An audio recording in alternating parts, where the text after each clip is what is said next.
purpose of these episodes not at all for advice or medical suggestions. These are aimed to provide support to peer pharmacists in training in educational and intellectually stimulating ways. Again, these are not at all for medical advice or medical suggestions. Please see your local board and state-certified health professional. The views of this podcast represent those of my guests and I. Bienvenue! Aujourd'hui, on plonge dans une collection de sources vraiment remarquables. On parle de conférences de lauréats de prix Nobel, d'extraits de manuels, de mémoires scientifiques. Mais notre mission, c'est pas juste de faire une liste de découvertes. On va se concentrer sur 4 percées qui ont forcé les scientifiques à briser un dogme, à remettre en question une certitude qu'on croyait gravée dans le roc. Oui, et ce faisant, on va tenter de comprendre l'anatomie du fameux moment Eureka. Est-ce que c'est une étincelle de génie comme ça, isolée, ou le résultat d'un long processus, d'un regard nouveau sur un vieux problème? L'idée, c'est de trouver le fil qui relie ces révolutions, que ce soit en biologie, en physique ou même en cosmologie. Alors, commençons par le dogme le plus fondamental, celui qui régit le code même de la vie. On a tous appris à l'école le rôle central de l'ADN. Mais nos sources, surtout les travaux de Carol Greider et Liz Blackburn, nous amènent à la pointe de nos chromosomes, à ces petites structures protectrices qu'on appelle les télomères. On peut s'imaginer ça comme les petits bouts de plastique sur des lacets, tu sais, ça empêche que tout s'effiloche. Exactement. Et elles ont découvert l'enzyme qui les entretient, la télomérase. Ce qui est fascinant, c'est qu'elles décrivent leur processus comme une improvisation biochimique. Oui. Mais là, attention, le mot improvisation peut être trompeur. C'est pas une improvisation de jazz où on part de rien. C'est plus comme une cadence dans un concerto de Mozart. Leur improvisation reposait sur des décennies de maîtrise absolue des techniques. C'est cette maîtrise qui leur a donné la liberté de comme s'écarter du protocole quand leur intuition le disait. La rigueur vient avant la créativité. C'est une nuance super importante. Et leur moment décisif, ça illustre parfaitement cette créativité rigoureuse. La question, c'était d'où vient l'information pour que la télomérase ajoute toujours la même petite séquence, le fameux TTGGGG encore et encore. Le dogme à l'époque, c'était ADN vers ARN vers protéine. Point final. C'est ça. L'idée qu'une enzyme puisse contenir sa propre information sous forme d'ARN pour construire de l'ADN, c'était aller complètement à contre-courant. C'était presque hérétique. Alors, comment est-ce qu'elles ont testé cette hérésie? Avec une expérience d'une simplicité désarmante. Elles ont pris leur extrait de cellules avec la télomérase active et elles l'ont traité avec de la RNase, une enzyme qui, en gros, mange et détruit juste l'ARN. Et le résultat? Instantané, sans appel, l'activité de la télomérase a complètement disparu. C'était la preuve irréfutable. L'enzyme n'était pas juste une protéine, c'était un complexe protéine-ARN, et l'ARN servait de modèle. L'implication est vertigineuse. Bien sûr, ça a révolutionné notre compréhension du vieillissement, du cancer. Mais ça va plus loin, ça a donné un poids immense à l'hypothèse du monde à ARN. L'idée que l'ARN, capable de stocker de l'info comme l'ADN et de catalyser des réactions comme une protéine, pourrait avoir été la molécule à l'origine de la vie. Et cette remise en question du rôle de l'ARN ne s'arrête pas là en plus. Pendant des décennies, on a vu le ribosome, l'usine qui assemble les protéines, comme un gros bloc où les protéines faisaient tout le travail. Oui, l'ARN qu'il contenait, l'ARNR, on pensait que c'était juste l'échafaudage, une structure passive. Un figurant. Un autre dogme bien solide. Mais les travaux d'Adayonat, qu'on trouve dans nos sources, ont tout fait exploser. Grâce aux nouvelles technologies d'imagerie, on a enfin pu voir la structure du ribosome avec une résolution atomique. Et ce qu'on a vu a provoqué une révolution conceptuelle. Absolument. La réalité, c'est que l'échafaudage était en fait la machine elle-même. Les sites les plus importants, là où le code est lu et où les acides aminés sont assemblés, sont faits presque entièrement d'ARN. Les protéines sont comme reléguées à la périphérie. Les assistantes. À la vie. Fait on voit un thème qui se dessine. 2 découvertes qui ont forcé les biologistes à tout réévaluer sur une molécule qu'ils pensaient connaître par cœur. Ça a brisé le dogme de la suprématie de l'ADN et des protéines. OK. On reste dans cette idée de briser un dogme, mais on change de domaine. On passe de la biologie à la physique, à l'ingénierie. On va parler d'une technologie qui nous permet d'avoir cette conversation en ce moment, la fibre optique. Dans les années 60, l'idée de transmettre de l'info avec de la lumière à travers un fil de verre sur des kilomètres, c'était vu comme de la pure science-fiction. Et pour bonne raison. Les sources comme les écrits de Charles K. Cole nous rappellent que le verre le plus transparent à l'époque avait une perte de signal d'environ 200 décibels par kilomètre. 200, c'est quoi concrètement? Concrètement, ça veut dire que 99 du signal lumineux disparaissait après seulement 15 mètres. 15 mètres? C'était complètement inutilisable. Exact. Et le dogme, c'était que cette perte était une propriété du verre lui-même, une propriété fondamentale intrinsèque. C'est ça. Tout le monde pensait qu'il fallait inventer un nouveau matériau miracle. Et c'est là que le changement de perspective de Kao a tout changé. Son moment eureka, ça n'a pas été une invention, mais une question. Il s'est demandé, et si le problème, c'était pas le verre? Mais ce qu'il y a dedans? Dans son article de 1966, il a postulé que la perte n'était pas due au verre de silice, mais à de minuscules impuretés, des ions de fer surtout. C'est une chose de le postuler, mais comment tu convaincs toute une industrie de se lancer là-dedans? Par la puissance d'un chiffre. Kao a fait le calcul.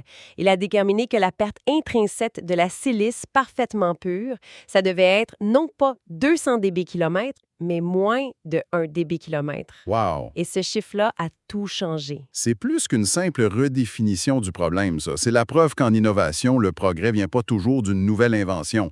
Des fois, ça vient de la formulation d'un défi d'ingénierie d'une audace folle.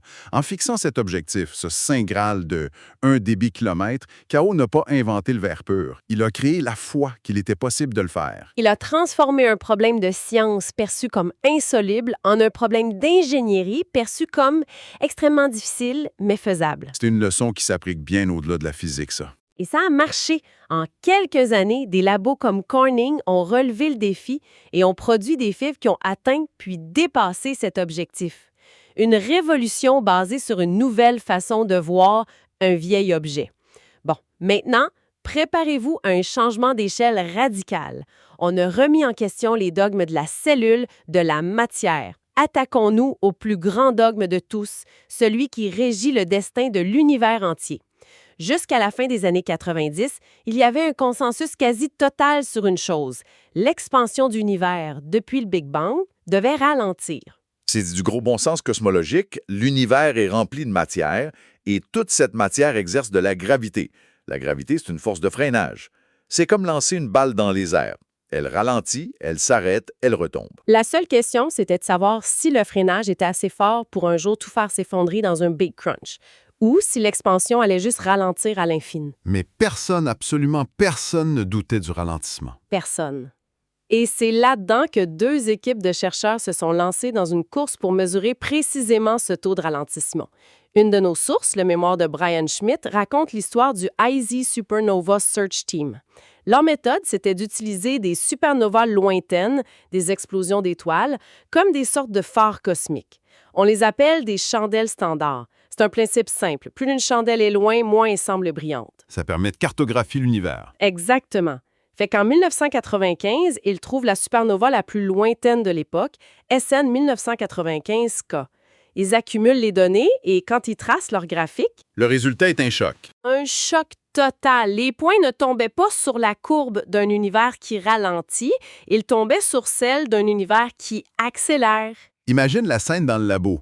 Tu as passé des années à concevoir une expérience pour mesurer A, et les données te crient au visage que la réponse est B. Et un B qui défie les lois les plus fondamentales de la physique que tu connais. C'est exactement ça qui s'est passé. Leur première réaction, ça n'a pas été Eureka, ça a été où est-ce qu'on s'est planté? Ah, bien sûr. Ils étaient convaincus d'avoir fait une erreur monumentale. Ils ont passé des mois à tout revérifier. Le code, les télescopes, la poussière interstellaire, tout. Ils ont cherché désespérément une explication banale. Mais les chiffres étaient têtus. L'univers accélérait son expansion. Et l'implication de ça, c'est probablement la plus profonde de la physique moderne.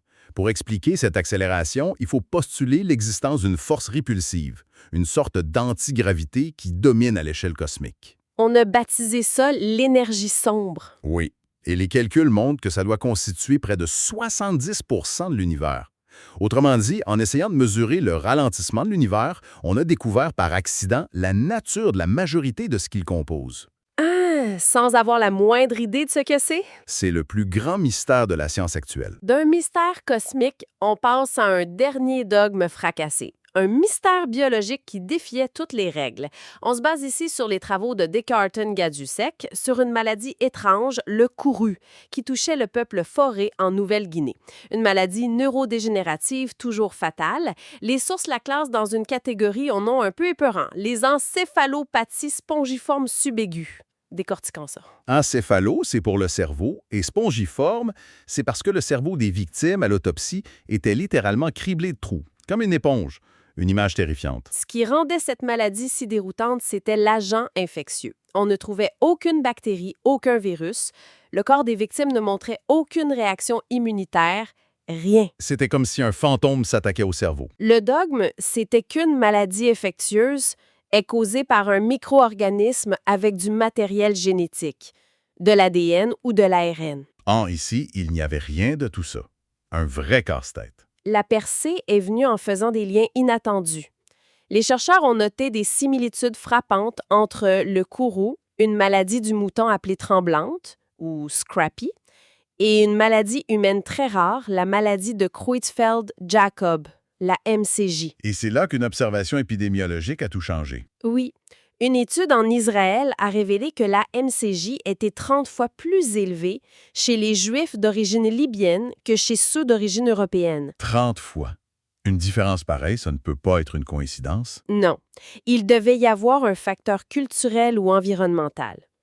Et l'hypothèse mentionnée dans les documents est fascinante et un peu macabre. Quel était-elle? Il y avait une coutume culinaire dans certaines communautés juives d'Afrique du Nord de manger le cerveau et les globes oculaires des moutons. Ah, je vois où ça s'en va. La conjecture, et il faut le présenter comme ça, c'était que si certains de ces moutons étaient infectés par la tremblante, l'agent infectieux aurait pu traverser la barrière des espèces. Tout comme le curu se transmettait par des rituels cannibales en Nouvelle-Guinée.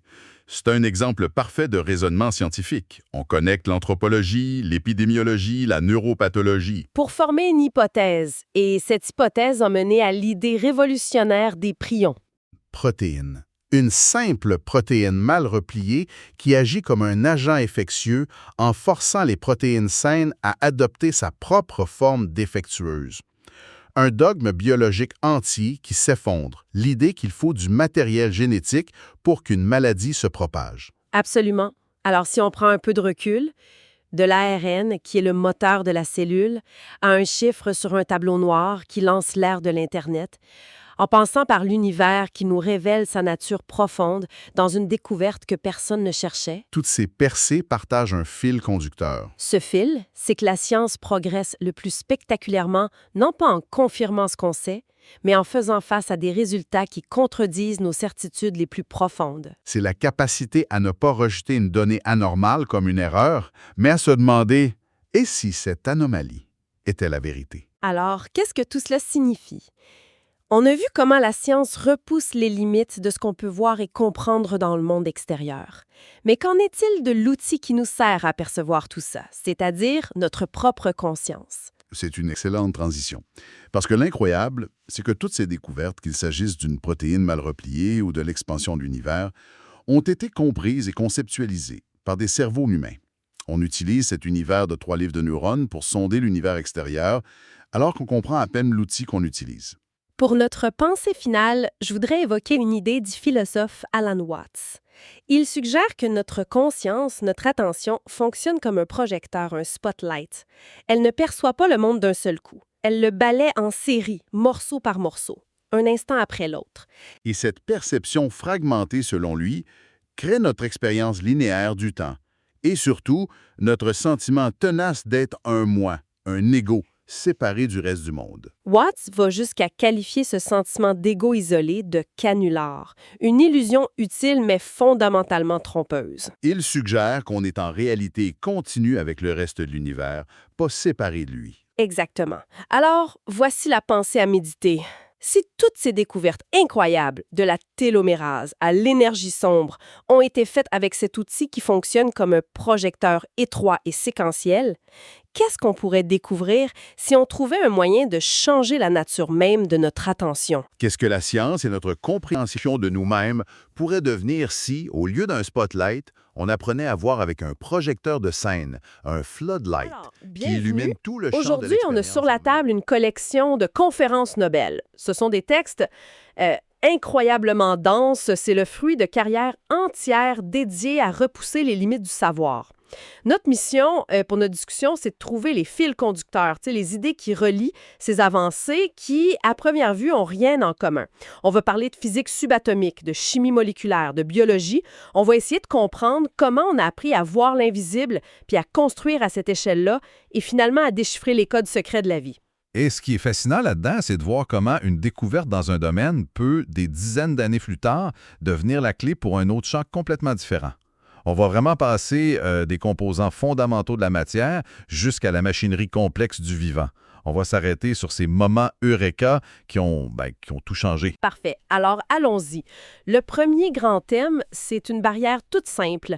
On ne peut pas voir quelque chose qui est plus petit que la longueur d'onde de la lumière qu'on utilise. C'est une limite physique. Et c'est là qu'arrive Ernst Ruska, qui a décidé de contourner complètement le problème. Il a développé le microscope électronique. C'est un changement de paradigme complet. Il s'est dit, si la lumière ne fonctionne pas, on va utiliser autre chose. Il a remplacé les photons de la lumière par des électrons et les lentilles en verre. Des champs magnétiques pour focaliser le faisceau. C'est plus de l'observation, c'est comme si on se mettait à palper la matière. Et quel rayon! Il y a une anecdote dans ses notes que je trouve formidable. Les premières versions de son microscope étaient tellement puissantes qu'elles pulvérisaient les échantillons. On parle de grilles en platine. Du platine, là, ça fondait sur le faisceau d'électrons. L'image était grossie que 17 fois, ce qui est rien aujourd'hui, mais le fait de faire fondre du métal, ça prouvait que son idée de concentrer l'énergie, ça marchait. En gros, son premier microscope était un rayon de la mort. Ah oui, on peut dire ça comme ça, hein? C'était la preuve de concept la plus destructrice de l'histoire, mais ça a prouvé que l'idée était bonne. L'outil était brutal, mais l'idée était juste. Puis, à la même époque, il y a une autre approche complètement folle pour voir l'invisible. L'holographie de Denis Gabor. Là, c'est pas une image directe. On capture plutôt le motif d'interférence entre une onde qui a rebondi sur un objet et une onde de référence. Mais au début, c'était quasi impossible. Le problème, c'était sa source de lumière. Il utilisait une lampe à mercure, et cette lampe-là avait une longueur de cohérence de seulement 0,1 mm. Attends, une seconde. Si je comprends bien, ça veut dire que c'était comme essayer de prendre une photo panoramique avec un flash qui éclaire juste une bande de l'épaisseur d'une feuille de papier. C'est exactement ça. Ça explique pourquoi c'était si limité. Et en plus, il y avait un autre problème majeur.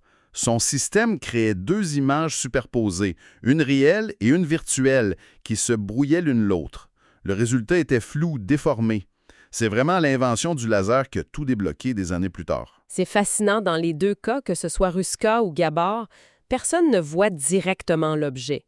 On déduit sa structure, on reconstruit, on ne fait plus que regarder. Oui, et on peut pousser cette idée de reconstruction encore plus loin. On peut même voir à l'intérieur de la matière. C'est ce que les expériences de Jerome Friedman sur la diffusion inélastique profonde ont permis. Le principe est simple en apparence. On bombarde des protons avec des électrons à très, très haute énergie. Et on regarde comment les électrons ricochent. C'est un peu comme jouer au billard dans le noir, tu sais. Donc, on voit l'intérieur d'un proton en le démolissant en quelque sorte. En plein ça, c'est de la physique de démolition. Les résultats montraient que les électrons semblaient frapper des cibles minuscules et très dures à l'intérieur du proton. C'était la toute première preuve expérimentale de l'existence des quarks. On ne les voyait pas, mais on voyait les cicatrices. Mais on peut aussi faire l'inverse. Au lieu de démolir pour voir, on peut faire de l'architecture mathématique. Ah, tu parles du travail de Herbert A. Hauptmann. Là, le problème est différent. On bombarde un cristal avec des rayons X, on a un motif de diffraction, on a l'intensité des ondes, mais il nous manque une info cruciale, la phase. C'est comme entendre tous les instruments d'un orchestre en même temps, au même volume, mais sans savoir qui joue quelle note à quel moment. Impossible de reconstruire la musique. C'est le fameux problème de la phase. L'idée de génie de Hauptmann, ça a été de se dire que, même si on ne connaît pas les phases, on connaît les règles de la physique. La densité des électrons ne peut pas être négative, par exemple. Fait qu'en utilisant ces contraintes-là et des outils de probabilité, il a développé des méthodes directes. L'ordinateur teste toutes les combinaisons possibles et garde juste celles qui donnent une image qui a l'air d'une vraie molécule. C'est une façon purement mathématique de voir. Alors, une fois qu'on a ces outils incroyables pour voir le monde atomique, la question qui tue, c'est est-ce qu'on peut arrêter d'être des simples spectateurs? Est-ce qu'on peut commencer à y construire des choses? C'est la transition logique. Et la personne qui a ouvert cette porte, c'est R. Bruce Merrifield, avec sa synthèse en phase solide. Avant lui, fabriquer une protéine en labo, c'est un cauchemar. Il fallait tout mélanger en solution. Après chaque ajout, fallait purifier. Et à chaque étape, on perdait une énorme partie du produit. C'était long, inefficace. Et l'idée de Merrifield est d'une simplicité désarmante. C'est comme faire un collier de perles. Au lieu de tout mélanger dans une boîte, on attache le bout du fil à un clou sur un mur, puis on enfile une perle, puis la deuxième. Après chaque perle, on peut juste passer un coup de boyau d'arrosage pour enlever l'excès. Le collier, lui, reste bien accroché. C'est exactement ça. Le clou, c'est une petite bille de résine solide. On y attache le premier acide aminé, puis on ajoute le deuxième, on lave, le troisième on lave. Le processus est devenu si simple qu'il peut être automatisé. Pour prouver que ça marchait, son équipe a synthétisé la ribonucléase, une enzyme de 124 acides aminés. Un exploit. D'accord. Construire une chaîne, c'est déjà impressionnant, mais construire une machine, ça, c'est un autre niveau. Et c'est là que le travail de gens comme Jean-Pierre Sauvage et Ben Feringa entre en jeu. Les machines moléculaires. Sauvage a commencé avec des structures fascinantes. D'abord, les caténanes. Imagine deux anneaux moléculaires, genre entrelacés comme des maillons de chaîne, mais pas soudés. Puis les rotaxanes. C'est un anneau enfilé sur un axe avec des gros bouchons pour que l'anneau s'échappe pas. Ouais, c'est pas juste des sculptures moléculaires, j'imagine. L'intérêt, c'est qu'elles peuvent bouger. Précisément. C'est pas statique. On leur donne un signal, un peu de lumière, un réactif. On peut forcer un anneau à pivoter ou forcer l'anneau du rotaxane à se déplacer. Ce sont les premiers interrupteurs et pistons moléculaires. Feringa, lui, a créé le premier moteur moléculaire capable de tourner continuellement dans la même direction, juste avec de la lumière UV. Mais on est encore dans la science très fondamentale, j'imagine. On n'a pas encore de nano-voitures qui livrent des médicaments, là. C'est une excellente question. On en est encore au balbutiement, oui. Pour arriver à la nano-voiture, il faut une précision absolue. On ne peut pas se permettre de monter la mauvaise pièce ou de la monter à l'envers. Et c'est là qu'une autre découverte devient essentielle. Tu parles de la géométrie des molécules. Beaucoup d'entre elles existent en deux versions, images miroirs l'une de l'autre, comme nos mains. La chiralité. C'est vraiment comme essayer de mettre un gant de la main gauche sur sa main droite. Ça marche juste pas. Et en pharmacie, forcer les choses, ça peut être inefficace ou pire, dangereux. Exactement.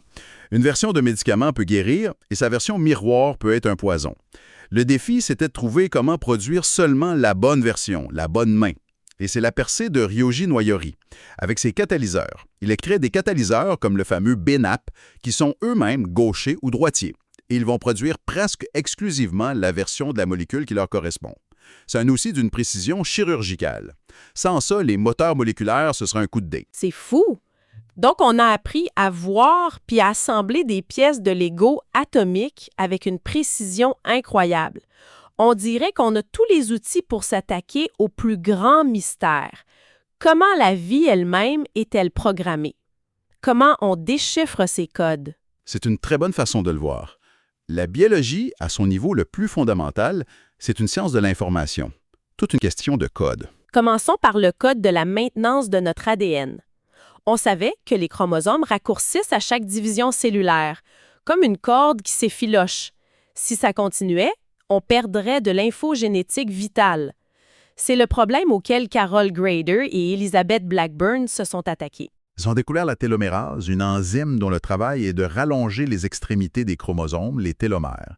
Elle ajoute des petites séquences d'ADN répétitives, un peu comme l'embout de plastique sur un lacet, pour empêcher que tout s'effiloche. Et la manière dont elles ont compris comment ça marche, c'est une histoire de science parfaite. Grader raconte l'expérience CLI et elle dit que c'était stupéfiant. Elle se demandait comment l'enzyme savait quoi ajouter. L'hypothèse, c'est qu'elle avait son propre modèle en ARN. Pour tester ça, elles ont juste ajouté un produit qui mange l'ARN. Et, pouf, l'activité de la télomérase a complètement disparu. Wow! Juste comme ça? C'est le genre de résultat clair et net qu'on rêve d'avoir dans un labo, une seule expérience simple, et ça change tout. Exactement, c'était la preuve. Elles avaient trouvé une enzyme qui fait le contraire de ce qu'on apprend à l'école. Au lieu de lire l'ADN pour faire de l'ARN, elle lit un petit modèle d'ARN qu'elle transporte avec elle pour fabriquer de l'ADN. C'est un peu comme un maçon qui arrive sur un chantier avec son propre mini-plan pour rallonger un mur. Et d'un code de maintenance, on peut passer à un code de reconnaissance, celui du système immunitaire. Le travail de Baruch Benacerraf a montré que notre capacité à combattre une maladie est littéralement écrite dans nos gènes. Il a découvert que la capacité de réagir à un antigène, une substance étrangère, dépend de gènes dans le complexe majeur d'histocompatibilité, le CMH. Comment ça marche concrètement? D'accord. Ces gènes produisent des molécules à la surface de nos cellules qui agissent comme des présentoirs. Leur travail, c'est de prendre des petits morceaux de toutes les protéines à l'intérieur de la cellule et de les présenter à l'extérieur, pour que les cellules immunitaires puissent les inspecter. Si un lymphocyte T reconnaît un morceau de virus, il sonne l'alarme. Mais la forme du présentoir varie d'une personne à l'autre. Fait que si ton présentoir n'a pas la bonne forme pour un morceau du virus de la grippe, ton système immunitaire pourrait jamais le voir. D'accord. Donc, le dernier code dont on va parler est peut-être le plus poétique, celui de l'odorat. La question était immense. Comment notre cerveau peut-il distinguer des milliers, des dizaines de milliers d'odeurs différentes? Richard Axel et Linda Bebock ont trouvé la réponse. Et la réponse, c'est non. On n'a pas un récepteur par odeur, heureusement. La solution de la nature est bien plus élégante. Ils ont découvert une immense famille de gènes, environ 1 millier chez la souris, qui codent pour autant de types de récepteurs olfactifs. Mais le secret, c'est que le système est combinatoire. C'est-à-dire? Une molécule odorante n'active pas un seul récepteur. Elle en active une combinaison unique. C'est comme un piano. Une odeur, c'est pas une seule note, c'est un accord. La molécule du café va activer, disons, les récepteurs 5, 28 et 156. La rose, les récepteurs 12, 28 et 342. C'est cet accord, cette signature, qui est unique pour chaque odeur. Le cerveau ne reçoit donc pas le message café. Il reçoit l'accord 5, 28, 156 et il a appris que cet accord-là, ça veut dire café. C'est un code qui transforme la chimie en perception. Exactement. Avec 1 millier de types de récepteurs, le nombre d'accords possibles est astronomique. Ça explique notre capacité à sentir une palette d'odeurs aussi riche. Alors, si on fait le bilan, on est parti de la frustration de ne pas pouvoir voir les atomes. Ça nous a mené à inventer des façons de voir l'invisible. Une fois qu'on a pu voir, on a voulu construire à cette échelle. On a créé des chaînes, puis des machines, et avec cette double capacité, on a enfin pu commencer à déchiffrer les langages fondamentaux de la vie. Et toutes ces découvertes, qu'il s'agisse de la structure d'un proton, d'un moteur moléculaire ou de l'odorat, elles révèlent la même chose, un niveau d'organisation, de complexité et de logique dans l'univers qu'on ne soupçonnait même pas. On découvre que la nature, à toutes les échelles, suit des règles et utilise des langages d'une subtilité incroyable. On apprend les règles du jeu. Sa nièce avec une pensée pour l'avenir. Ces lauréats nous ont montré comment apprendre à lire et même à commencer à écrire le langage de la nature. On peut donc se demander quelles sont les prochaines règles de grammaire fondamentale qu'on va découvrir et quelles certitudes scientifiques d'aujourd'hui sembleront aussi dépassées dans 50 ans que l'idée d'un atome indivisible. Aujourd'hui, on plonge dans une série de discours de lauréats de prix Nobel. Notre but, c'est d'essayer de comprendre comment ça se passe, une grande percée scientifique. Est-ce que c'est un éclair de génie là, qui arrive de nulle part ou un accident, un heureux hasard? Ou est-ce qu'il faut d'abord inventer l'outil pour voir ce qui était juste devant nous? Et ce qui est vraiment fascinant avec nos sources, c'est que c'est personnel. Ce sont leurs propres récits. On n'a pas juste la belle théorie finale toute propre. On a le processus, les doutes, les moments de « ça marche pas pantoute ». C'est ça, on est dans les coulisses. Exactement, raconté par ceux qui l'ont vécu. Et la question, c'est qu'est-ce qui peut bien lier la découverte de nouvelles particules, d'un mécanisme à nos cellules ou même d'une théorie économique? Souvent, on va le voir, la réponse est dans le parcours lui-même. Et pour commencer, parlons d'un parcours que tout le monde aime, la sérendipité, le fameux coup de chance. Ah oui, l'idée que tu trouves quelque chose que tu ne cherchais pas. L'histoire de Charles Pedersen et de ses éthers couronnes est un exemple parfait de ça. C'est une histoire incroyable.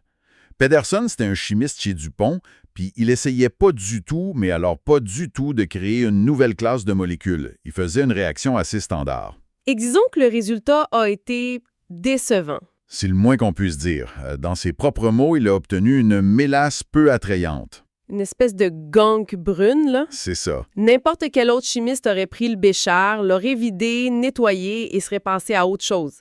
Mais pas lui. Non. Et c'est là que tout se joue. Au lieu de tout jeter, son œil a été attiré par un détail, une quantité minuscule de cristaux blancs, un peu soyeux dans son mélange. Minuscule comment? On parle d'un rendement de 0,4 %. C'est rien. C'est une impureté, techniquement. C'est ça, c'est une erreur dans l'expérience. Exact. Mais ça a piqué sa curiosité. Fait qu'il a décidé de les isoler, juste pour voir. Et c'est en les analysant qu'il tombe sur un truc vraiment étrange. Ces cristaux-là, ils se dissolvent dans presque rien, sauf dans un solvant, le méthanol, mais seulement s'il y a des ions sodium. Ce qui est très, très inhabituel. Et c'est là que l'éclair de génie frappe. Il comprend. Il comprend que la molécule qu'il a créée par accident, elle a une forme spéciale, une structure creuse, un peu comme un panier. Un panier qui est parfaitement fait pour attraper un ion sodium. Exactement. Comme une clé dans une serrure.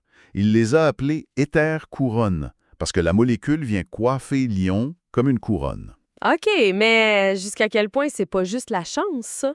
Pur et simple, si cette journée-là, il avait été plus pressé, s'il n'avait pas pris le temps de regarder sa gangue... C'est une excellente question. La chance, c'est la réaction qui a raté. La découverte, c'est sa décision de s'attarder à l'anomalie de 0,4 %. Le vrai message ici, c'est pas juste soyez curieux. C'est que l'innovation, des fois, ça demande de tolérer ce qui ressemble à un échec. La valeur, elle n'était pas dans le 99,6 % qui était supposé fonctionner, mais dans le 0,4 % qui a foiré. Il a trouvé un trésor dans ses poubelles, finalement, mais ça soulève un autre point. C'est une chose d'être curieux, mais si ce que tu cherches est invisible à l'œil nu, t'es bloqué. Parfois, il faut d'avoir inventé les yeux pour pouvoir voir. Tu mets le doigt sur quelque chose de fondamental. C'est T.R. Wilson, et sa chambre à brouillard, c'est l'exemple parfait. Avant lui, on parlait des électrons, des particules, mais c'était abstrait, c'était des maths. Et Wilson, il a rendu ça visible. Il a créé une boîte remplie de vapeur d'eau prête à se condenser au moindre prétexte. Quand une particule invisible passe à travers, elle laisse une petite traînée de brouillard. C'est une signature. On est passé de la déduction à l'observation directe. C'est un changement énorme. PMS Blackett l'a ensuite utilisé pour prendre la première photo d'une transmutation nucléaire. On pouvait voir un atome en changer un autre. C'est capoté. Un autre exemple plus récent, c'est le microscope à effet tunnel de Bennig et Rohrer. L'histoire de leur première réussite est incroyable. On est le 16 mars 1981. En pleine nuit, leur labo, c'est du bricolage. On parle d'un dessiccateur en verre et de ruban adhésif, du scotch tape, là. Oui. Et ils obtiennent la première preuve de l'effet tunnel qui va leur permettre de construire le microscope. Ils racontent qu'ils osaient à peine respirer. La moindre vibration pouvait tout faire échouer. J'imagine la scène. 2 chercheurs qui retiennent leur souffle au milieu de la nuit avec un montage fait de broches à foin en espérant que personne claque une porte. Et ça a marché. Ce qu'ils ont réussi cette nuit-là a ouvert un monde nouveau. Pour la première fois, on pouvait voir des atomes individuels sur une surface. Au début, personne ne les croyait, c'est ça? Non, leurs images étaient tellement claires, tellement parfaites, que plusieurs collègues pensaient que c'était des simulations par ordinateur, des faux. Ils pensaient que c'était du Photoshop de l'époque, finalement? Un peu, oui. Ça montre à quel point leur invention sortait de nulle part. Et les discours des lauréats sont remplis de ces outils qui ont tout changé. On pourrait parler du spectromètre à triple axe de Bertram Brockhouse. OK, spectromètre à triple axe, ça sonne compliqué en titi. C'est quoi au juste? Imagine que tu veux comprendre comment un pont est bâti en y écoutant comment il vibre avec le vent. Brockhouse a inventé une sorte de stéthoscope pour les cristaux. Ça lui a permis de cartographier comment les vibrations, les phonons, se propagent dedans. Et en faisant ça, il a révélé la nature des forces invisibles qui tiennent les atomes ensemble. Ou la photolyse éclair de Norrish, une autre technique folle. Ils utilisent des flashs de lumière hyper intenses et hyper courts pour photographier des réactions chimiques qui durent des millionièmes de secondes. C'est ça, tous ces outils de la chambre à brouillard ou microscope, ce sont des extensions de nos sens. Ils nous ont donné des yeux pour voir l'infiniment petit. Ce qui m'amène à une autre question. qu'est-ce qui arrive quand ces nouveaux yeux te montrent quelque chose que ton cerveau, tes théories comprennent pas? Quand les données, elles ne fitent pas dans aucune case. C'est souvent là que la science devient vraiment, vraiment intéressante, là. C'est le moment où tu dois admettre que l'image sur la boîte du puzzle est peut-être la mauvaise. L'histoire de Russell Halls et du premier pulsar binaire, c'est exactement ça. En 1974, il détecte un pulsar, une étoile à neutrons qui tourne sur elle-même super vite. Celui-là avait une période de 59 millisecondes. Sur sa fiche de notes, il a écrit « fantastique ». Le problème, c'est qu'un pulsar, c'est censé être une horloge cosmique d'une précision incroyable. Or, le signal que Halls mesurait, lui, il était tout sauf régulier. La période changeait tout le temps, de façon qui semblait complètement aléatoire. J'imagine sa frustration. Tu penses que tu as trouvé le jackpot et tes chiffres ont juste aucun sens. On voit sur sa fiche qu'il n'arrête pas de rayer la période, d'en écrire une nouvelle, de la rayer encore. Il a dû penser que son équipement était brisé. Ben oui, il a tout vérifié. Mais il n'y avait pas d'erreur. Les données étaient bonnes. Ces variations qui semblaient chaotiques cachaient en fait un ordre parfait mais très complexe. C'était l'effet Doppler. Le pulsar n'était pas seul. Il était en orbite avec une autre étoile à neutrons. Ils dansaient l'un l'autre homme autour de l'autre à une vitesse folle. Et ce système est devenu un laboratoire parfait pour tester la relativité générale d'Einstein. Un autre exemple qui vient de la physique des particules. Fin des années 60, au centre d'accélération Stanford, Friedman, Kendall et Taylor bombardent des protons avec des électrons à très haute énergie. Le but, c'était de voir c'est quoi un proton à l'intérieur. À l'époque, l'image qu'on en avait, c'était un peu flou. Une sorte de soupe ou de pudding de charge électrique, une boule molle. Exact. Et si c'était ça, les électrons auraient dû passer à travers sans trou dévié. Mais c'est pas ça pantoute qu'ils ont vu. De temps en temps, un électron rebondissait super violemment, comme s'il avait frappé quelque chose de minuscule et de très, très dur. C'est comme tirer sur un jello et voir la balle te revenir dans la face, ça n'a aucun sens. Aucun sens. Et c'est ça qui a été la première preuve directe de l'existence des quarks. Ils ont aussi observé un phénomène qu'ils ont appelé l'invariance d'échelle. Ça, qu'est-ce que ça veut dire? Pourquoi c'était si important? En gros, ça veut dire que peu importe à quel point ils zoomaient sur le proton en utilisant des électros plus puissants, l'image restait la même. Ils voyaient toujours ses points durs.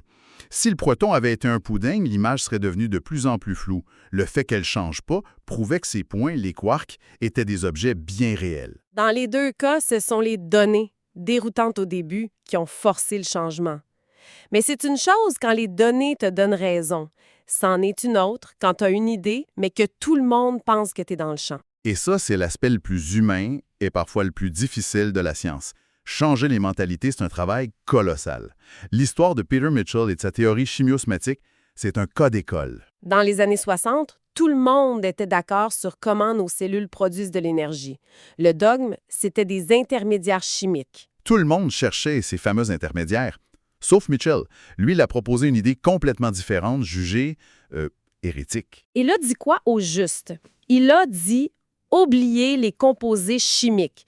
L'énergie, elle est stockée comme un gradient de protons, comme une différence de potentiel à travers une membrane. En gros, la cellule, c'est une batterie. Et on l'a traité de fou. Son idée a été accueillie avec un sceptisme immense, presque du ridicule. Pendant 20 ans, il a été mis à l'écart. Mais attends, comment est-ce que toute la communauté scientifique peut se tromper comme ça pendant 20 ans? Est-ce que ça montre pas une faille dans le système? C'est une excellente critique, et Mitchell en était très conscient. Dans son discours Nobel, il cite la fameuse phrase de Max Planck. Ah oui, celle qui dit qu'une nouvelle idée triomphe pas en convainquant ses opposants, mais parce qu'ils finissent par mourir. De voir que ses anciens opposants sont non seulement devenus convaincus de son vivant, mais qu'ils sont devenus les plus grands défenseurs de sa théorie. C'est une belle preuve que la science finit par s'auto-corriger, même si c'est long. Et c'est pas un cas unique. Pense à Santiago Ramón y Cajal, le père de la neurobiologie. À la fin du 19e siècle, tout le monde pensait que le système nerveux était un réseau continu, un seul tissu. La théorie réticulaire, c'est ça? Exact. Et Cajal, en améliorant une technique de coloration, a passé des milliers d'heures au microscope à dessiner ce qu'il voyait. Et ce qu'il voyait, ça contredisait le dogme. Il a démontré que le système nerveux est fait de cellules individuelles, les neurones, qui se parlent, qui se touchent presque, mais qui ne fusionnent pas. C'est la base de tout ce qu'on sait sur le cerveau aujourd'hui. Une bataille d'idées menée au microscope. Donc, si on résume, la découverte peut naître d'un accident, de la création d'un outil, de données qui cassent les théories ou d'une longue bataille contre les idées reçues. Le fil conducteur, c'est toujours la capacité de voir le monde différemment, que ce soit en regardant une gangue de laboratoire ou en défiant le consensus. Chaque percée naît de ce changement de perspective. Pour finir, j'aimerais laisser notre auditoire avec une pensée. Le physicien Abdus Salam, dans son discours, cite une prédiction de J.R. Oppenheimer. La physique changera encore plus si elle est radicale et inconnue. Toutes les histoires qu'on a vues aujourd'hui, ce sont des changements radicaux. Alors, la question demeure. Quelle sera la prochaine découverte radicale et inconnue qui va tout redéfinir? Et d'où viendra-t-elle? D'un accident de labo, d'un instrument qu'on n'a même pas encore imaginé ou d'une têtue anomalie têtue dans nos données? C'est cette question, je pense, qui continue d'animer toute la analyse science. approfondie. Jeudi, nous avons devant nous une série de documents qui vraiment est spécial. Oui, d'accord. C'est pas article journal, c'est pas rapport recherche, c'est discours plusieurs gros scientistes et fait, le yot à recevoir prix Nobel yo. C'est histoire découverte, ouais, racontée par eux-mêmes. Et mission aujourd'hui, c'est pas seulement pour nous comprendre ça et te découvrir, mais pour nous fouiller dans l'histoire qui derrière. Comment yo t'es arrivé là? Exactement. Ou pour aller saisir, ouais, nos paroles par yo, qui genre grosses œuvres scientifiques souvent commencé par un moment eureka, mais plutôt avec une erreur, un résultat qui pas gain sens, ou soit Jean yon lauréat nous yo décrit li, yon masse la boue qui pas attirant. Moi, remets expression ça. C'est moment ça yo, moment côté toute bagaille te ka mal passé, nous chercher jodi a. Mas la boue qui pas attirant. Bon, on commence exactement là. Histoire ça a sorti dans le discours Charles Pedersen, un chimiste qui tape travail pour compagnie DuPont. Oui, l'étape tente pour le joindre c'est un résultat, mais ça le joindre dans fond bocal là, c'était, Jean le dit là, yon masse la boue marron, qui pas intéressant du tout. Bon, dans 99% caillou, un chimiste apprend ça. Il t'a vidé le dans poubelle, et puis il t'a recommencé l'expérience là. C'est un échec, point. C'est ça m't'a dit. C'est ça m't'a fait. Ou pas joindre sort à chercher, ou j'tel. Mais lui-même, il pas fait ça. Pour qui ça? C'est la curiosité à entrer. Gan bagay nan masse ça qui attire attention li. Au lieu de jeter, li dit tête lui, bon, on nous estime qu'à retirer un bagay propre nan masse ça. Sans li pas de Django espoir, m'imagine. Pas du tout. Li commencé un processus pour le purifier li. Et puis il joigne un petit bagay, une quantité qui piti en pile, seulement 0,4% dans saleté qu'a espéré. 0,4%. Oui, presque rien. Mais c'était un petit poignet cristal blanc qui était bel en pile, qui était sonné avec soi. OK. Donc, les joignent un bel petit cristal dans la bois. Ça belle. Mais côté découverte, là, y est dans ça. Découverte la veni, li essayé étudier cristal zayo. Li découvrit un bagay qui était, comment pour me dire, complètement sans sens pour un chimiste dans l'époque là. Qui ça lié? Cristalien peut ka fondre dans un liquide qui relève méthanol, mais seulement si te gen yon ion sodium qui te présent dans liquide là tout. Si pas de gen sodium, cristalien pas fond. Qu'était? Tan, c'est pas une question de température. C'est pas acidité. Non. C'est juste présence de sodium qui fait toute différence là. Comment ça fait possible même? C'est exactement question que te posé tête l'IA. Ça pas de aucun sens logique. Après un pile travail, li réalisé que molécule li te créée par accident, te gen yon forme spéciale, comme si c'était yon couronne, ou bien yon panier. Yo panier. Oui. Et puis, panier ça, te gen grossé parfait pour l'kembe yon sodium. Et seulement yon sodium, tant que yon clé dans yon série. Le sodium nan te entré dans panier, tout bagay la te vin ka fon. Wow. Sans li pas même connaît, il te découvri une nouveau classe molécule et te couronne yo qui te révolutionné chimie. Tout bagay ça sorti dans yon masse labo li te décidé pas jeter. Ça fou. Ça montrait que parfois, pi gros découverte là cachée dans anomalia, dans résultat qui fait au dit, ça pas si posé river comme ça. Mais oui, Mais ça c'est l'orbité son découverte. Qui ça qui rive leur problème non c'est pas un résultat étrange, mais c'est l'effet qu'on pas même une façon pour ouais ça va passer à. Ou n'en fait loin total. eh bien, dans cas ça, faut qu'on invente propre j'ai parle. C'est exactement ça Georges Charpak te fait dans le domaine physique particule. Dans les 60-70 yo, physiciens yo te gen un gros problème. Qui problème ça? Yo tap essayé détecter traces particules qui piti en pile, qui passaient rapide en pile. Appareil yo te genyen yo, tan kou chon ma étincelle, te trop lent, yo pas de précis. C'est comme si yo tap essayé prendre photo yon bal ak yon vieux caméra. Ok. Donc, yo te besoin aux caméras qui pi rapide, qui pi précis. Ça semblait logique. Oui, mais solution pas de veni nan améliorer ça qui t'existait déjà. Problème principal appareil ça yo, c'était que te gen yon retard entre moment particule la te passé ak moment signal électrique la te enregistré. Yon retard. Oui, et puis tout monde te wè retard ça comme yon défaut. Yo bagay pou yo essayer éliminer. Comme si c'est yon bug dans le système, non? Exactement. Mais c'est là génie Chapak la paraît. Li gade bug ça et puis li pose tête li yon question différent. Li dit, et si défaut ça c'est solution?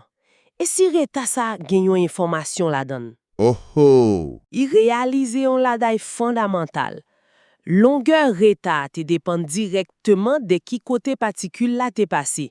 Plus particule la te loin fil détecteur, c'est plus signal la te prend temps pour le river. Ah, c'est un coup, le où yon zéclé. Ou compter combien de secondes qui passaient avant entendre l'oreille là, pour qu'on ait si tant elle là près ou soit loin. Mais oui, Reta, c'est information. ou dit le pi bien passément. Li transformer en défaut en yon outil mesu qui te extrêmement précis. Champ multifil li ya, te ka enregistre 1 million traces particules par seconde. Yon million? 1 million, alors cette ancienne technologie a te ka enregistré seulement quelques. Ça te changé physique particule net. Et ça montré en leçon profond. Parfois, pi gros innovation. C'est pas inventer en bagay neuve, mais c'est garder pi gros problème ouan à qu'on y différent. Et parfois, outils ça a pas même besoin sophistiqué. Moi songé dans discours loya yo pour microscope STM, yo admettent que pour yo te fait première version appareil révolutionnaire yo a marché, yo te utilisé en pile scotch tape. Oui, c'est vérité. Ça ba espoir pour tout petit projet qu'a fait dans garage Kaimon yo. Absolument. Mais ça soulevait un lot point. Ou ka joine un bagay dans la boue, ou ka construit un outil génial à scotch tape, mais qui s'agrive le ou découvrir un bagay qui tellement nouveau, tellement différent, que personne pas quoi ou. Ou gen preuve là, mais communauté scientifique là refusé accepter. Ça doit une nan bagay qui pi frustrant qui arrivé on chercher. C'est exactement ça que t'es arrivé, P. John Mitchell.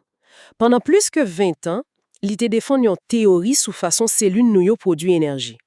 Sans nous pas entrer dans tout détail technique, on juste dit que l'idée l'IA t'est complètement opposée à sa tout gros nom en biochimie t'es quoi dans l'époque là. Yo pas d'accord avec du tout? Yo t'es littéralement really. Dans discours Nobel l'IA, il décrit domaine dans époque ça comme un cimetière concept qui t'est explosé. Wow! Yon cimetière concept qui t'est explosé. Image la fort en pile. Li te de sentil très seul. Tellement seul que l'ité même cité une phrase célèbre mais très cynique de Max Planck, un l'autre gros physicien. Planck te dit, une nouveau vérité scientifique pas triompher l'elle convaincre opposant l'io. OK. Mais plutôt parce que opposant ça yo fini par mourir et puis une nouveau génération qui est habituée à l'idée a grandi. Ça sonne terrible. Ça veut dire pour yon nouveau l'idée gagner faut que juste tande pour moun qui pas d'accord avec ou yo mourir. Ça pas ba yon belle image de science. C'est une vision très pessimiste, oui. Mais ça qui belle dans l'histoire Mitchell là, c'est que réalité a été démenti pessimisme Planck là. Vraiment? Comment? Pendant années yo, preuve yo te continué à accumuler en faveur théorie Mitchell là. Et puis ça t'est incroyable là t'es rivé. Même gros opposant li yo, moun qui te critique li yo pendant 20 ans, t'es fini par admettre publiquement que c'est lui qui te guérison. Pendant yo t'es toujours vivant?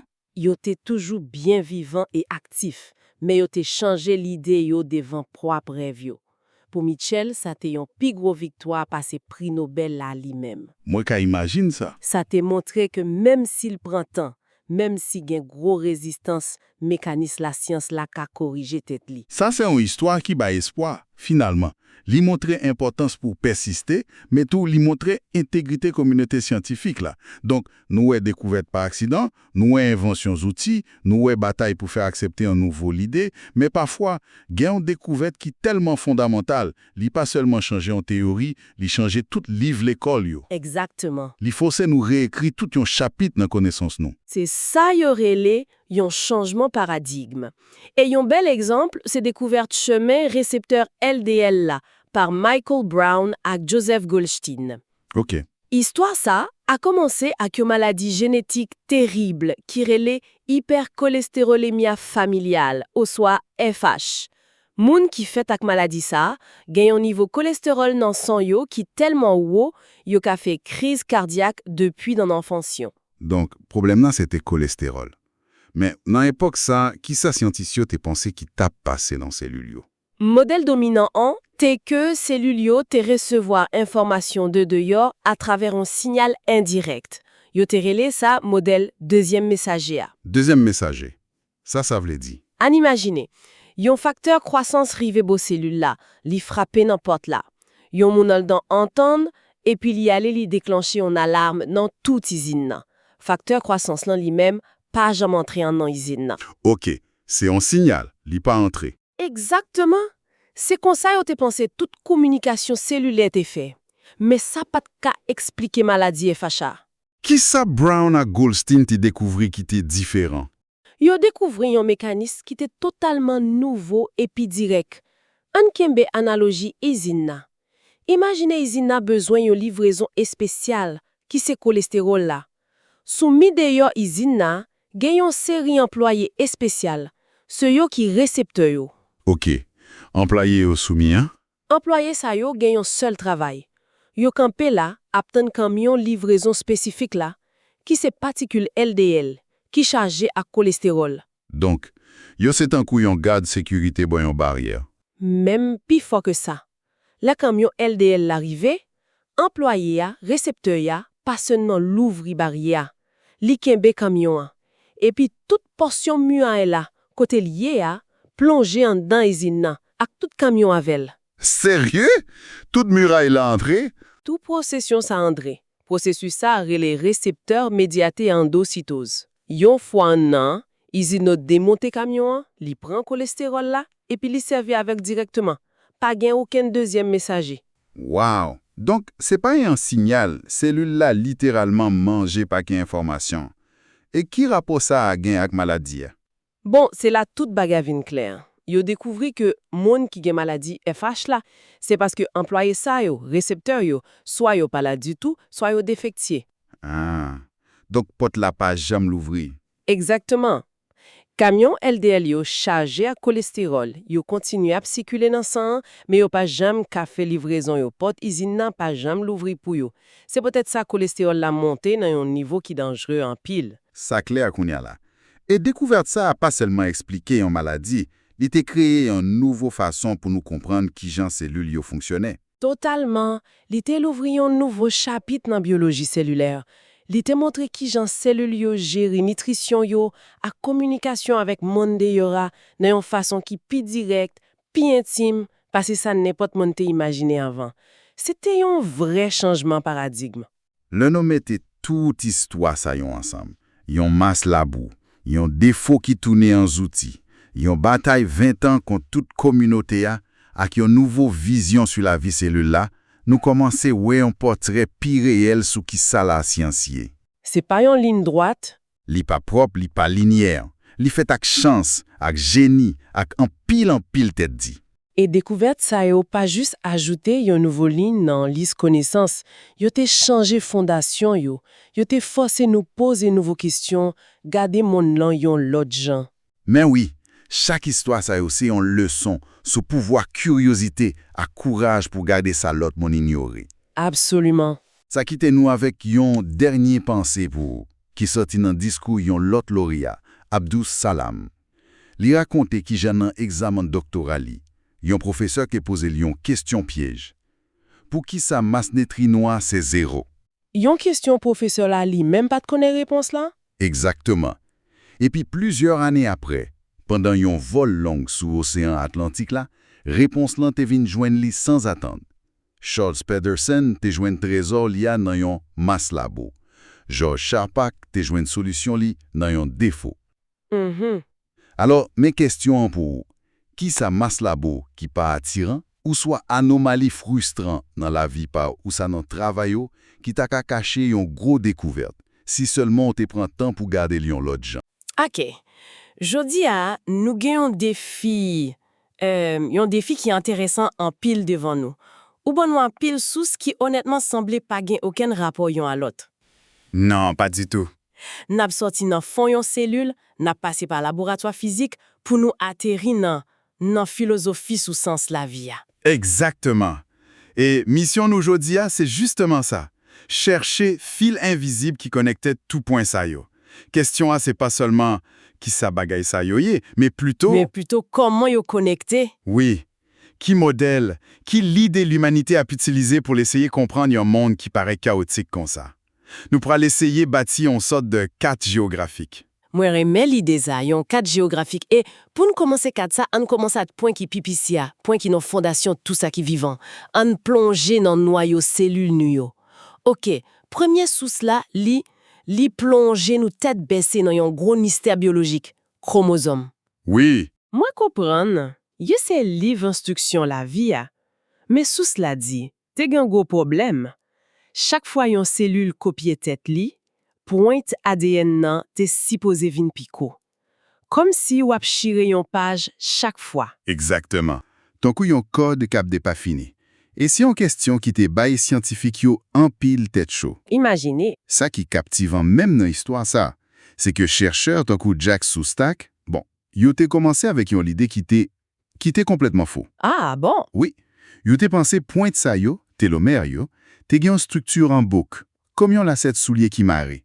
Yon bel modèle, li te logique, mais la nature te gen yon l'autre plan. Donc, yo te obligé abandonner l'idée ça. Yo te obligé faire un bagay qui difficile en pile dans science. Accepter yo te fait erreur, et puis jeter toute théorie oisie. Tant yon minute. Donc, gros découverte là te commencé avec yon erreur. Et qui ça qui te fait yo changer l'idée même? C'était une expérience qui te paraît fou. Yo prend un organisme qui simple en pile, yon ti bête nan de l'eau qui relè tétrahyména. OK. Yo prend pointe chromosome yo, et puis yo collé yo ce chromosome let veine. Et un organisme qui est totalement différent. Et ça t'est marché? Contre toute attente, oui, ça t'est marché. Protection à transférer, c'est là ça yo te comprendre mécanisme nan te plus fondamental, plus ancien que yo te pensé. C'est incroyable. C'est tant qu'aussi vous t'apprendre en pièces moteurs dans yon Tolkien pour réparer yon avion réacteur, et puis l'y marche. C'est exactement ça. Ça veut dire code là tellement fondamental, li presque universel. Et les yo te gardé col ça, qui ça yo te joigne? Yo te joigne yon séquence ADN qui te yon ti jan étrange, yon ti jan imparfait. C'est pas une répétition parfaite, mais en variation sur un thème nous relais G1-3T. OK. Et puis yo découvrit te gen enzyme, yon protéine spécialisée qui relais téloérase. Télomérase. Oui, qui c'est comme yon équipe réparation urgent, qui gen un seul travail. 6V point sa yo, et puis rebati yo chaque fois yo vin tout koute. C'est comme si chaque cellule, c'est en ville en miniature, avec propre usine électrique li, propre factory. Et télomérase là, c'est équipe ingénieur qui toujours a réparer route yo. Justement. Mais pour quand même la rive ça, ou besoin yon outils qui puissant en pile. Oui, et ça mène dans histoire Ernst Röska avec invention microscope électronique là. Exactement.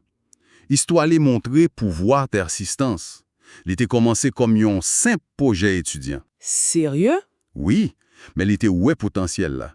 Il était continué perfectionnel année après année jusqu'à ce qu'il était arrivé créer un appareil qui était kawé détail qui petit, arrivait juste dans 1.4 angstrom. Wow, ça c'est pipiti passé yon atome. En pile petit. Il était l'ouvri porte au monde, nous pas même connaître qui était existé. Mais même avec outils qui pi puissant, nous toujours à regarder en représentation, pas vrai? Ça fait me penser à physicien Richard Feynman qui nan youn nan sousio. Li semblait dire que même dans physique, tout ça n'a fait c'est créer approximation. Et c'est un point qui est important pile. Feynman dit nous pas qu'à calculer chaque interaction entre chaque molécule non vers divin. C'est vous nous, même ordinateur nous yo, pas qu'à gérer ça. Trop d'informations. Trop. Donc, nous obligés créer ça les modèles idéalisés. Nous prétendons bagay yo pi simple passer ça yo ye pour nous ka commencer comprendre yo. L'idée ça que nous toujours à travail à un carte pack territoire lui-même, c'est fondation toute reste discussion nous. Bon, ça c'est une transition parfaite. Nous sautons observer bloc fondamental yo, kounya nous rive dans étape côté nous-mêmes. Nous commencer jouer avec bloc ça yo. Exactement. Yon nan soucio parler de yon invention nous toutes utiliser chaque jour. LED bleu ya. Pour qui ça t'est si difficile pour créer? Parce que matériel yo te besoin d'utiliser a, yon cristal qui relè gallium nitride ou soit GaN, comment vous me dites ça? L'était extrêmement difficile pour dompter. Qui ça veut dire par dompter? Imaginez ou apise bâti yon kay avec brique qui tout craqué. Et structure a pas jamais solide, bah ouais. Non, impossible. Eh bien, c'était même problème là. Problème nan, c'était joindre une façon pour faire cristal GaN ça yo grandi sans défaut. En plus, il y a besoin de créer ça yo relè un semi-conducteur PITAP qui c'est une petite modification pour permettre l'électricité circuler plus facile. Toute tentative t'est échouée pendant plusieurs dizaines d'années. Wow! Et qui ça qui t'est solution? Qui ça qui t'est découverte là? Bon, c'était l'idée qui était contre-intuitive. Cherchez yo te découvrir que si yo te déposé une couche très très fin, tant qu'on yon Amos qui fait avec yon lot matériel ALN, avant yo te grandi GaN nan, Oui. ça te permet de cristal yo grandi avec une qualité supérieure. Cette idée détail ça, ensemble avec quelques autres innovations, qui te finalement l'ouvri porte pour créer LED blé qui est efficace. Et ça te révolutionné éclairage là net. Et ça qui est intéressant, hein, c'est que même principe ça qui joue une solution élégante pour un problème qui paraît impossible, nous joignons dans science informatique tout. Jean Feynman expliquait là. Il parlait de machine Turing universelle là. Ça sonnait compliqué en pile. Mais l'idée a belle en pile dans simplicité li. Bli ordinateur pour un petit moment. Imaginez plutôt, c'est un seul ouvrier qui gagne un ruban papier qui long en pile avec un crayon. Ok, m'a pu imaginer ça. Ou bali une liste d'instructions qui est extrêmement simple. Effacer ça qu'il a, écrit en 1, déplacer à gauche. Gros l'idée a, c'est que ti ouvrier ça, a assez temps, a assez papier, qu'à résoudre n'importe problème, même ordinateur qui plus puissant le monde là qu'à résoudre. Donc, c'est un modèle parfait sous papier, mais qui gens yon les si théoriques comme ça, vin tourner en outils pratiques, tant que MATLAB par exemple. MATLAB, c'est exactement application philosophie ça. Li ba une série d'outils de base et puis li cache toute complexité à derrière. Par exemple, sous la mentionner, résoudre équation différentielle ordinaire, ou soit ODE. Qui c'est yon façon mathématique pour décrire changement, pas vrai? Exactement. Mouvement planète, yon course électrique. Au lieu de écrire plusieurs pages calcul, ou qu'à juste taper une commande simple tant qu'au ODE 45. C'est un coup yon bouton magique, li permet tout bâti modèle complexe sans pas besoin réinventer tout bagage chaque fois. Ok, me comprends.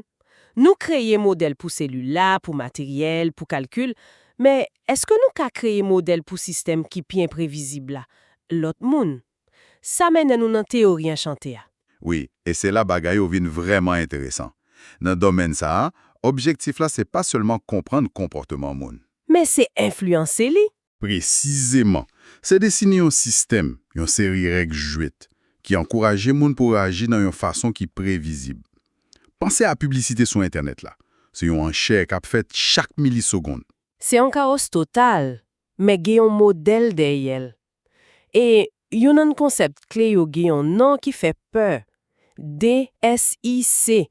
Qui ça veut dire même? Oui, non compliqué, Dominant Strategy Incentive Compatible. Mais l'idée est très simple et puissant. Bon, expliquez-moi. Ça veut dire, système non fait une façon que tu n'as pas besoin de casser tête ou pour deviner ça l'autre monde a fait. Puis bon, jouer au cas jouer, c'est toujours jouer honnête. Dis exactement combien on bagaille vous pour. Ah, ok. Qui donc? Ou pas besoin d'essayer de bluffer système, non? Exactement. Ça retire tout stress là, tout calcul compliqué, et les fait machin fonctionner plus bien pour tout le monde. C'est une façon élégante pour créer l'ordre dans ça qui est en guerre. Donc, nous ouais qui gens moun ap créé modèle pour toute bagaille, pour cellules, pour lumière, pour économie, mais tout modèle ça yo APC décrit moun dehors. Et modèle nous gagne peut-être pas nous, hein? C'est question ça qui n'en qu'est réflexion philosophe Alan Watts là, pas vrai? Exactement. Watts attaqué yon nan modèle qui pi enraciné dans culture nous. L'idée que nous c'est yon ego qui encapsulé dans peau nous. Comme si ou c'est yon entité séparée qui te vini dans monde ça. Li dit modèle ça c'est yon illusion. Yon illusion? Oui, et c'est source en pile souffrance. Pour lui, réalité a pi belle. Nous pas sorti dans l'univers, nous sorti de l'univers. Qui différence ça fait? Sauti nan ou sauti de? Ça sonne même gens. C'est une différence qui changeait toute bagaille. Li utiliser une belle image. Yon pied pomme, pas produit pomme, li pomme, comme un verbe. Ouais? Ah, me comprendre. C'est ça li fait. C'est nature li. C'est ça. Yon nuage l'appli. Eh bien, même genre, l'univers a moun, ou même, ou c'est pas yon simple résultat Big Bang là, ou c'est Big Bang là lui-même, k'ap fait expérience tête li, k'ap manifesté comme yon moun, ici là et kounia. Wow. Ça c'est un modèle qui changeait toute perspective à net. Et ça fait me penser à une approche qui pi pratique qui dans le livre The Last Lecture par Randy Pausch. Li même tout, li t'a confronté gros questions ça yon, mais parce qu'elle te connaît pas de gain pile temps. Oui, contexte là t'es différent. Une non phrase lio qui frappait c'est expérience c'est ça ou joine, là ou pas joine ça ou te vléa. C'est une façon poétique pour dire échec c'est un professeur, pas vrai? Pausch t'es un gros défenseur échec noble. Li t'es encouragé étudiant lieu pour yo c'est premier pingouin. Premier pingouin. Oui, premier à qui ose plonger dans de l'eau qui frette et qui gagne danger. Pendant toute l'autre yo attendre sous glace là. Parce que même si ou échoué, ou apprendre yon bagage que aucun non moun qui te campé yo pas jamais apprendre. Moi remè ça. Et gyon l'autre leçonné sous ça, à qui dit pas plaigner, juste travail pidi. Ça ka sonné anti-Jean dire, non? Oui, mais contexte là important. Il pas tap di moun pa gen droit senti dou là. C'était une philosophie action. Li raconte histoire propriétaire Kailia, Sandy Blatt, yon homme qui te vin quadriplégique. Paralysé nan kap membre li yo. Exactement. Après un accident terrible. Mais Pausch dit, il pas jamais tendé messieurs ça plaigner une seule fois. Il était toujours concentré sur ça le ka fait. C'est un modèle pour faire face à adversité. Oui. Reconnaître réalité a, mais concentrer énergie ou sur action, pas sur lamentation. Et si nous fait un dernier zoom out, sorti nan moun nan, rive nan façon nous organiser techno en groupe dans société a, c'est là nous joignent deux modèles qui opposaient net, Peter Drucker et Theodore Adorno. Drucker, lui-même semblait optimiste. Très optimiste. Pour Drucker, gestion si on artisan libéral. C'est pas une science exacte. Travailler en bon manager, c'est pas essayer de changer moun, mais plutôt c'est un coup un chef d'orchestre. Ah, jouer un instrument chaque monde joue pi bien. Exactement. Et puis météo n'a une position côté force yo ka briller et puis contribuer dans harmonie en général. Modèle li c'est une qui basée sur synergie. Mais et si modèle harmonie ça à trois simplistes? C'est là nous joignent Adorno. Vision li a pi sombre, pas vrai? Puis critique en nous dit. Côté Drucker ouais potentiel pour harmonie, Adorno ouais conflit comme moteur système non. Il décrit société noire comme antagoniste. Qui ça veut dire? Ça veut dire pour lui système n'a pas fonctionné malgré contradiction li yo, mais plutôt grâce à yo. Inégalité, compétition, crise, c'est pas des faux dans le système non. C'est ça qui fait le marché. C'est un modèle qui force nous poser questions sur les structures même qui gouvernent la vie nous. Bon, après tout voyage ça, sorti dans tel numéro laz, rive na Adorno, qui ça pour nous comprendre même? Qui ça tout ça veut dire pour ou k'ap koute là? Fil conducteur assemblé, c'est effort constant ça pour créer carte géographique. Exactement. Nous créons modèle pour comprendre ADM, pour fabriquer lumière, pour organiser marché. Et même pour comprendre propre place nous dans l'univers. Mais yon denye l'idée pour réfléchir sur lui. Yon l'idée qui sorti dans combinaison toute source ça yo. Alan Watts ak philosophie liya, invitez-nous dans contemplation. Li dit sagesse là, c'est notre capacité pour observer monde là, Jean lié. Pendant ce temps, Randy Pausch, c'est champion action. Hein? Oui, li dit faut qu'on plonge, faut qu'on prenne risque, faut qu'on agit. Il semblait deux approches opposées. Contemplation contre action. Exactement. Donc, question finale là, c'est pas qui est-ce nan yo qui gagne raison. Question, c'est pour vous. Dans propre la vie complexe par wa, qui gens occasionne balance parfait en deux yo? Qui gens ou ka apprendre contempler monde l'entend quoi et puis agir là dans la courage tant coupage. Bonjour et puis bienvenue. Jeudi a, nous avons devant nous un pile document. Et c'est pas n'importe document. C'est découverte scientifique qui te gagné prix Nobel. Exactement. Gros découverte. Mission nous jeudi a, c'est pas juste faire un résumé. Non. Nous prenons essayer de joindre fil qui marre toute gros l'idée ça yo ensemble. Même si on sortit d'un domaine qui semble pas gagner rien pour eux. Oui. Et puis thème central là c'est qui Jean la science rive ouais ça genou pas quand ouais. N'a voyagé sorti dans entrayon atome, rive dans fin l'univers. Et puis n'a plongé tout en a dans cellule corps pa nous. Pour découvrir une mécanique qui dépasse imagination. Thème ça parfait. Parce que en réalité, pi fon un gros progrès ça yo fait dans moment nous inventer une nouvelle façon pour garder. Yon nouveaux outils. Yon nouveaux outils pour mesurer. C'est un coup yon moun qui t'a vive dans fait noir et puis tout d'un coup yon moun bali yon flash. Wow. Nous parlons qui genre invention yon sels outils qui a révolutionné plusieurs domaines sciences en même temps. Et puis ça qui est intéressant, Oui, ça qui genre tout bagay souvent commencé à yon ti erreur dans données yo. Yon anomalie. Yon ti détail qui pas marché qui vient l'ouvrir porte son yon nouveau réalité nette. ok, ça sonnait passionnant. On commence avec outils yo même. Parce que pour ça qui est invisible, faut qu'on gagne lunettes spéciales. Yon nan document yo parler de microscope électronique là. Ah oui? Me comprendre problème là, c'était lumière à lui-même. Li gen yon limite, pas vrai? Ou pas qu'à servir avec pour un bagay qui pi piti, passer longueur d'onde pâle. Exactement. C'était un mirail physique, mais l'idée qui t'a débloqué toute bagaille là t'est sortie dans théorie quantique là, dans l'idée onde matérielle, Louis de Broglie. Ok, L'idée dit toute particule, même un électron, gagne en longueur d'onde. Et ça qui était choquant, c'est que longueur d'onde d'un électron t'est environ 100 000 fois plus coûte passer lumière nouée. 100 000 fois. 100 000 fois plus petit. Mais te gen un gros problème. Yon bagay, c'est gen yon nouveau lumière. Yon l'autre bagay, c'est gen yon lentille pour concentrer li. Ou pas qu'à servir avec verre pour couper yon rayon électron. C'est vrai. Donc, qui ça a été inventé? C'est là yo te vin ak yon lit de brillant. Au lieu yon lentille en verre, yo te inventé sa yo rele yon lentille magnétique. Non technique là en allemand, c'était Paul-Schul-Chenzi. Yon lentille magnétique. Oui, qui te servi ak jardin magnétique qui fond en pile pour couper chemin électron yo. Et c'est ça qui te permet de créer une longueur focale qui était extrêmement courte, juste 3 mm. Ça t'est clé pour joindre un agrandissement qui était inimaginable avant ça. C'était comme quoi yo te finalement l'ouvri porte là pour entrer dans le monde atomique là. Pendant yon groupe t'a essayé ouais ça qui piti en pile, moins ouais dans socio yon l'autre groupe t'a travaillé sur une approche différente. Créer yon nouveau qualité lumière net. Tout à fait. Moi entendais parler de laser, mais document yo commencé avec yon appareil qui relait maser. Oui, voyez zéro peut venir avant. La ZEA, qui basée sur le même principe là, c'est amplification lumière par émission radiation stimulée. Qui ça t'est poté, qui était tellement révolutionnaire? Bon, lumière normale, même si on concentre elle, c'est un désordre. Photon yo ap déplacé dans toute direction. C'est un coup en full moon k'ap kouri dans la rue.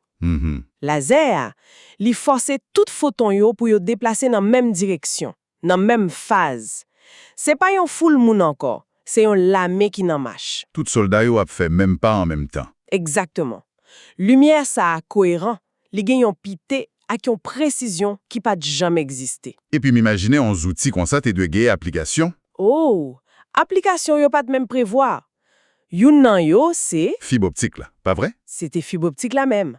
Gros découverte là, c'était l'œil en scientiste t'es calculé que si yo te ka fait verre extrêmement pur. Retirer un pureté haut. Oui, tant qu'on yon fait. Peut-être signal là tape tombé dans un niveau acceptable, environ 20 décibels par kilomètre. Chiffre ça à tes clés. OK. Il t'est prouvé que communication optique sous gros distance t'est possible. C'était point départ tout Internet nous gagnons aujourd'hui. Wow. Ok, donc nous avons un outil pour ouais pipiti et un outil pour voyer information plus loin. Mais il y a une troisième technique dans le document yo, qui semblait sortir dans science-fiction, holographie. Ah, holographia. Li pas juste une photo, pas vrai? Non, même. Mais yon analogie. Imaginez au campé bol en mer. Yon photo normale, c'est un coup ou prend yon note sous hauteur vague yo seulement. Ok, si yo te ou haut ou soit bas. Exactement. Yon hologramme, li enregistré non seulement hauteur vague yo, mais tout position exacte chaque crête vague par rapport à tout l'autre yo. Li enregistré ça y aurait les phases là. Toute information. Toute information. C'est ça qui permet ou les ou clairel reconstruit toute scène là en 3 dimensions. C'est clair. Mais document yo dit, premier essai yo, te gen un problème, yon sorte de image fantôme qui te compte paraître. Oui, c'était un effet optique compliqué, lié à un bagay aurait les lentilles sorette. Mais une fois yo te résoudre ça, yo te découvri une application qui pi fort toujours.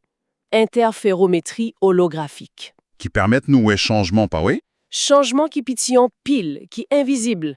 Par exemple, yo te ka littéralement ouais vibration yo sous corps yon guitare k'ap jouer musique. C'était en façon pour ouais forcer son. Zouti sa yo te spectaculaire. Yo te ban yon nouveau série jeu pour garder monde lan. Naturellement, en première question, c'était, ok, Kounya, nou ka ouais, qui s'en a découvert? Exactement.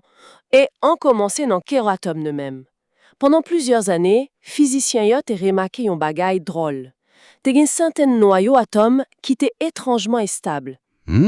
Sa yo qui te gen 2, 8, 20, 28, 50, 82 ou soit 126 protons soit neutrons, yo te lele yo chiffre magique yo. Chiffre magique, ça sonne mystique. Pour qui ça? Parce que personne pas qu'à expliquer pour qui ça.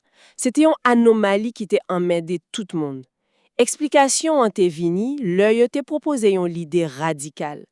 Te gen un gros couplage entre spin particule yo ak orbite yo en dan noyau. Yon sorte de danse serré. Oui, et l'idée ça te révélé que noyau a pas yon boule homogène. Même genre ak électron yo, li te gen yon structure en couche. Et puis chiffre magique yo, c'était moment côté yon couche te plein net. Ça qui te fait li très stable. Mais histoire a pas fini là, pas vrai? Non, te gen yon lot anomalie. Modèle en couche là te prédit tout noyau yo te doué rond en couillon boule. Pourtant, mesure yo te montré quelques noyaux te gen forme yon ballon rugby. Yo te déformé. Yo te déformé. C'est là yon lot modèle. Modèle collectif là, te vini pour compléter photo a. Li te montré noyau a pas rigide. Il ka allongé, li ka viré ensemble tant couillon toupie. Donc, des modèles sa yo ensemble, te finalement ba yon image complet. Exactement. C'est pas yon au soi lot, c'était yon ak lot. Ça montrait qui Jean la science avancée. Pendant n'a fouillé pi fond en dedans, qui ça qui gen en dedans yon proton même. Ah, ça c'est une autre histoire incroyable. Dans années 70 yo te bombardé protons ak électrons qui gen pile énergie. Yo te attendre pour électrons yo te rebondi doucement. Mais c'est pas ça que t'est passé. C'est pas ça du tout. Parfois, yon électron te frappé yon bagay qui tellement dit en dedans proton qu'elle était changée de direction brutalement. D'un coup, j'étais gen ti roche qui dit en pile en dans yon boule mou. C'est exactement ça. Tant qu'on l'ouvrit en poupée russe et puis joignons l'autre pipiti en dedans. C'était premier preuve directe pour existence sa yo te relié par ton époque là. Qui pita nous te vin comprendre c'était quoi kyo. Oui, mais ça changeait toute bagay. Ça veut dire force qui kembe noyau atome nan ensemble, c'est pas force de base là. C'est un effet secondaire, yon écho, yon force qui pi fort toujours capable entre quoi kyo. Wow! Soti dans ça qui piti en pile, on fait en croissance radicale. Qui j'en nous fait pour nous mesurer ça qui go en pile? Qui j'en astronome yo fait pour yo connaître distance yon galaxie? Yo besoin un mètre cosmique, et puis yo te joine yon qui pas fait.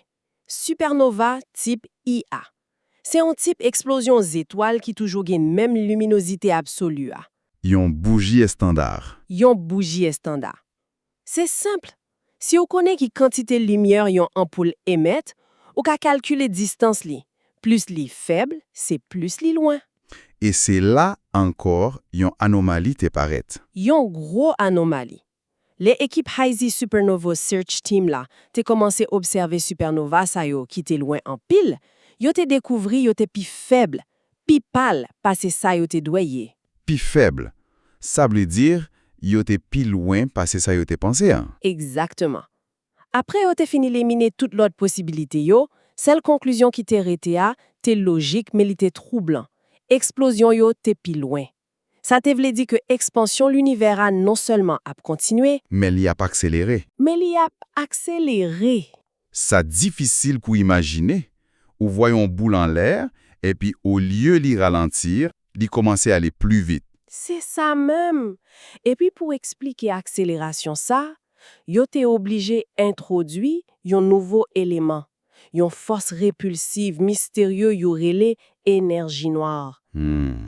Et d'après calcul yo, énergie noire ça représentait environ 73% dans tout ça qui gagne dans l'univers. Fille nous découvrit plus fort que l'univers a été vide. C'est en transition pas fait pour nous tourner sous la Terre.